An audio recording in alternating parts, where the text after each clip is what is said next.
Iran যুদ্ধ শুরুর পর হরমুজ প্রণালীর ভেতরে পারস্য উপসাগরে আটকা পড়েছিল বাংলাদেশি পতাকাবাহী জাহাজ এমভি বাংলার জয়যাত্রা। তবে বুধবার ভোরে যুদ্ধবিরতির পর আটকে থাকা জাহাজটি হরমুজ প্রণালী পার হওয়ার জন্য নোঙর তুলেছে। বাংলাদেশ শিপিং কর্পোরেশনের মালিকাধীন জাহাজটিতে বাংলাদেশের ৩১ জন নাবিক রয়েছেন।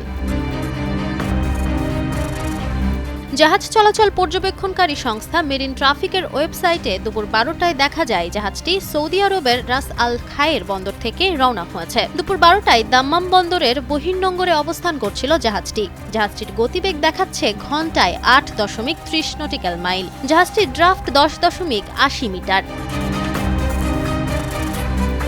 বিএসসি সূত্রে জানা গেছে, ভারত থেকে পণ্য বহন করে গত ২ ফেব্রুয়ারি হরমুজ প্রণালী পেরিয়ে পারস্য উপসাগরে প্রবেশ করে বাংলার জয়যাত্রা।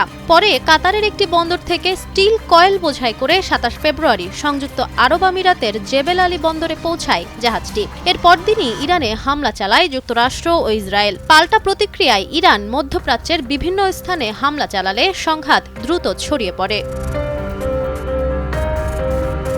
যুদ্ধবিরতির পর পারস্য উপসাগরে আটকা পড়া বাংলাদেশি পতাকাবাহী জাহাজ এমভি বাংলার জয়যাত্রা হরমুজ প্রণালী পার হওয়ার উদ্দেশ্যে নোঙর তুলেছে। বিএসসির কর্মকর্তারা জানান, গত ১১ মার্চ জেবেল আলী বন্দরে জাহাজটি থেকে পণ্য খালাস শেষ হয়। এরপর কুয়েতের একটি বন্দরে নতুন করে পণ্য বোঝাই করার সূচি ছিল।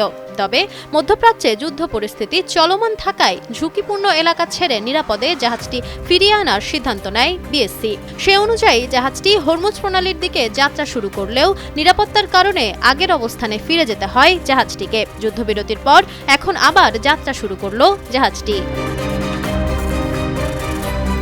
Nafisa Noyal, Times today.